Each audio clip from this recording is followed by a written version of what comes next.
Good afternoon and welcome to NYFP. This afternoon I'm joined by Joseph Greco of Meridian Equity Partners. Hi Joe, thanks for joining me today. Thank you for having me. Well, the major stock averages are down for the session as well as the week, and of course all eyes are on Washington, D.C. But my question to you is how much downside do you think there is between now and next week before August 2nd? Unfortunately, there is quite a bit of downside actually. The last few days, while the market did recede a little, we didn't actually have the type of selling that everyone was concerned about. It hasn't been any situation where people are hitting the panic button. For the most part, traders and investors do feel that there will be a deal reached, there will be a raise to the debt ceiling, and we will actually address some of the issues of our excessive spending.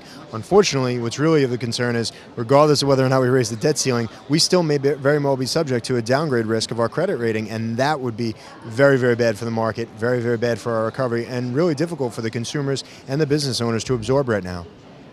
And Joe, you bring up an interesting point because there is the possibility of that downgrade from the credit rating agencies, but at the same time, economic data as well as earnings have been sidelined. So far, what is your sense regarding the latest earnings as well as any IPOs and data? Well, earnings, not necessarily across the board, but from a lot of the bellwethers and from a lot of the companies that are a little less nimble, the bigger, bulkier companies. I mean, even Boeing, very strong language, very positive sentiment.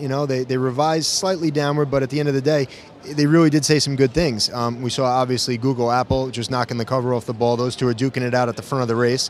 And of course, all the petroleum companies are really doing well this past quarter. We've seen, one after another report with really good earnings, as well as some of the financials. Some of the bellwether financials are doing fairly well. So if we could continue to see that, that's great. And those are great domestic stories. But at the end of the day, there's still a lot of exposure. What happens when those interest rates start to creep back up?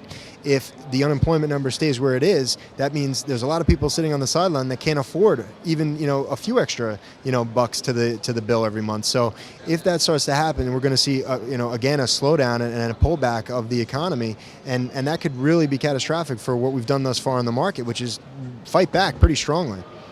Okay, Joe, well, last but not least, before I wrap it up for today's interview, I have one more question for you. Now, a safe haven demand has been driving up the Swissy, the yen, as well as gold prices, but do you think we'll see a dramatic pullback from those currencies as well as the precious metal next week?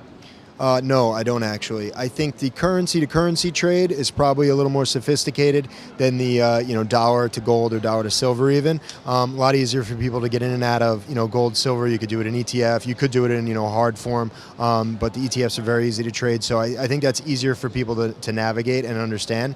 And at this point, I think people are really getting concerned again. We're going to be going back into fall season. If retail numbers start to fall short, if we don't see any more of an uptick in housing, and if that number stays above 9%. In unemployment, people are going to be concerned that the dollar is truly going to be worth less and less, and they'd rather have at least a larger percentage of what they have on hand in something that's a little safer and has a little bit more upside to it.